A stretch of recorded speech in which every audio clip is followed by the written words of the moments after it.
Achoo! He dived in the sand at Piggy's feet and lay there laughing. Piggy! Piggy grinned reluctantly, pleased despite himself at even this much recognition. So long as you don't tell the others, Ralph giggled into the sand. The expression of pain and concentration returned to Piggy's face. Half a sec. He hesitated back into the forest. Ralph stood up and trotted along to the right. Here, the beach was interrupted abruptly by the square motif of the landscape. A great platform of pink granite thrust up uncompromisingly through forest and terrace and sand and lagoon to make a raised jetty 4 feet high. The top of this was covered with a thin layer of soil and coarse grass and shaded with young palm trees. There was not enough soil for them to grow to any height, and when they reached perhaps 20 feet, they fell and dried, forming a crisscross pattern of trunks very convenient to sit on. The palms that still stood made a green roof covered on the underside with a quivering tangle of reflections from the lagoon. Ralph hauled himself onto the platform, noted the coolness and shade, shut one eye, and decided that the shadows on his body were really green. He picked his way up to the seaward edge of the platform and stood looking down into the water. It was clear to the bottom and right with the everflorescence of tropical weed and coral. A school of tiny, glittering fish flickered higher, hither and thither. Ralph spoke to himself, sounding the bass strings of delight. Whew! Beyond the platform, there was more enchantment. Some act of God, a typhoon perhaps, or the storm that accompanied his own arrival, had banked sand inside the lagoon so that there was a long, deep pool in the beach with a high ledge of pink granite at the further end. Ralph had been deceived before now by the spacious appearance of depth in the beach pool and approached this one preparing to be disappointed. But the island ran true to form, and the incredible pool, which clearly was only invaded by the sea at the high tide, was so deep at one end as to be dark green. Ralph inspected the whole 30 yards carefully and then plunged in. The water was warmer than his blood, and he might have been swimming in a huge bath. Piggy appeared again, sat on the rocky ledge, and watched Ralph's green and white body enviously. You can't half swim. Piggy! Piggy took off his shoes and socks, ranged them carefully on the ledge, and tested the water with one toe. It's hot. What did you expect? I didn't expect nothing. My auntie. Sucks to your auntie. Ralph did a surface dive and swam underwater with his eyes open. The sandy edge of the pool loomed up like hillside. He turned over, holding his nose, and a golden light danced and shattered just over his face. Piggy was looking determined and began to take off his shorts. Presently, he was pale and fat and naked. He tiptoed down the sandy side of the pool and sat there up to his neck in the water, smiling proudly at Ralph. Aren't you going to swim? Piggy shook his head. I can't swim. I wasn't allowed. My asthma. Sucks to your asthma. Piggy bore this with a sort of humble presence. You can't half swim well. Ralph paddled backwards down the slope, immersed his mouth, and blew a jet of water into the air. Then he lifted his chin and spoke. I could swim when I was 5. Daddy taught me. He's a commander in the Navy. When he gets leave, he'll come and rescue us. What's your father? Piggy flushed suddenly. My dad's dead, he said quickly, and my mom? He took off his glasses and looked vainly for something with which wished to clean them. I used to live with my auntie. She kept a candy store. I used to get ever so much candy, as many as I liked. When will your dad rescue us? Soon as he can. Piggy rose, dripping from the water, and stood naked, cleaning his glasses with a sock. The only sound that reached them now through the heat of the morning was the long, grinding roar of the breakers on the reef. How does he know we're here? Ralph lolled in the water. Sleep enveloped him like the swathing migraines that were wrestling with the brilliance of the lagoon. How does he know we're here? Because, thought Ralph, because. The roar from the reef became very distant. They'll tell him at the airport.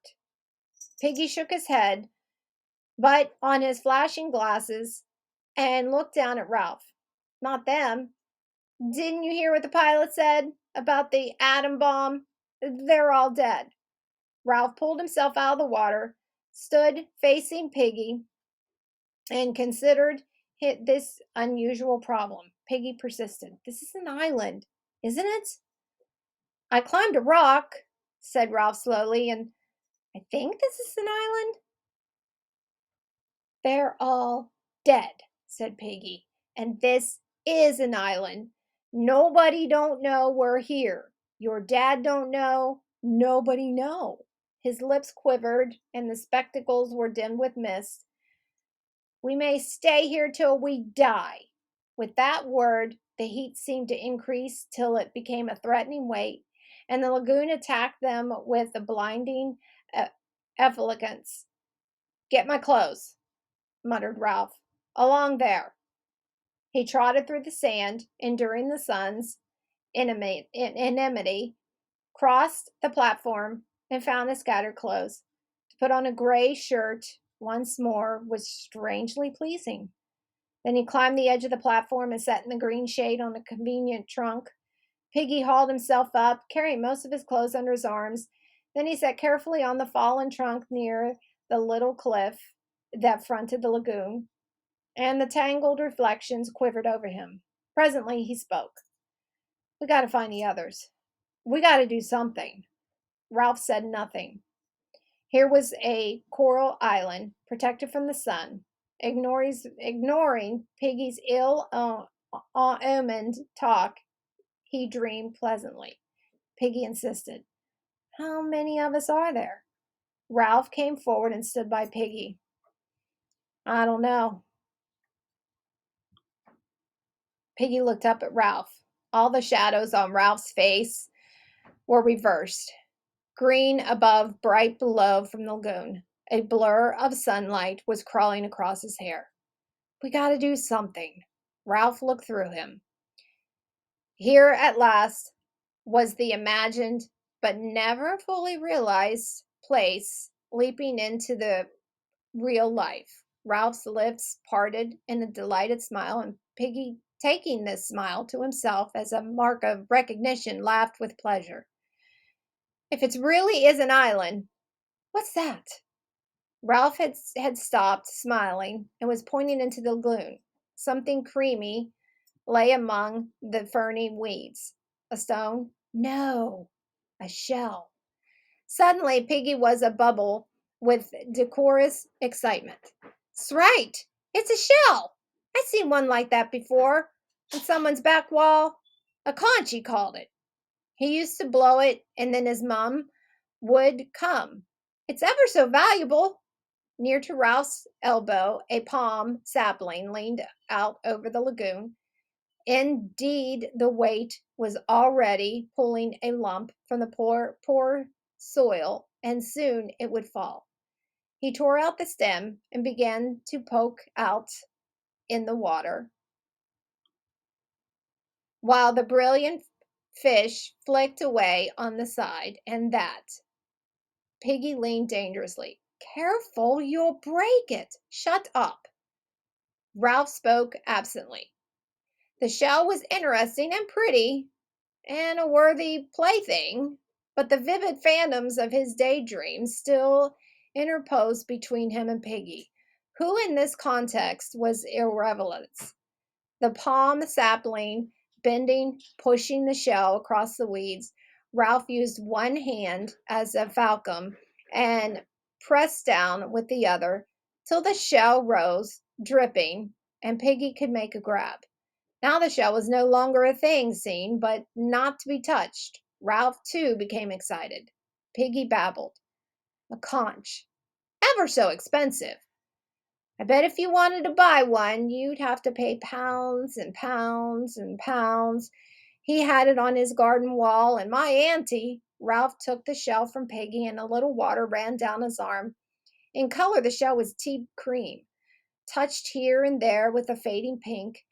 Between the point, worn away into a little hole, and the pink lips of the mouth, lay 18 inches of shell with a slight spiral twist and covered with with delicate embossed pattern. Ralph shook sand out of the deep tube. Mooed like a cow, he said. He had some white stones too, and a bird cage with a green parrot. He didn't blow the white stones, of course. And he said, Piggy paused for breath and stroked the glistening thing that lay in Ralph's hands. Ralph! Ralph looked up. We can use this to call the others, have a meeting. They'll come when they hear us. He beamed at Ralph. That's what you meant, didn't you? That's why you got the conch out of the water. Ralph pushed back his fair hair. How did your friend blow the conch? He kind of spat, said Piggy. My auntie wouldn't let me blow on the account of my asthma, he said. You blow from down here. Piggy laid a hand on his jutting abdomen. You try, Ralph. You'll call the others. Doubtfully, Ralph laid the small end of the shell against the mouth and blew. There came a rushing sound from his mouth, but nothing more. Ralph wiped the salt water off his lips and tried again, but the shell remained silent. He kind of spat. Ralph pursed his lips and squirted air into the shell, which emitted a low, farting sound. He amused both boys so much that Ralph went on squirting for some time between bursts of laughter.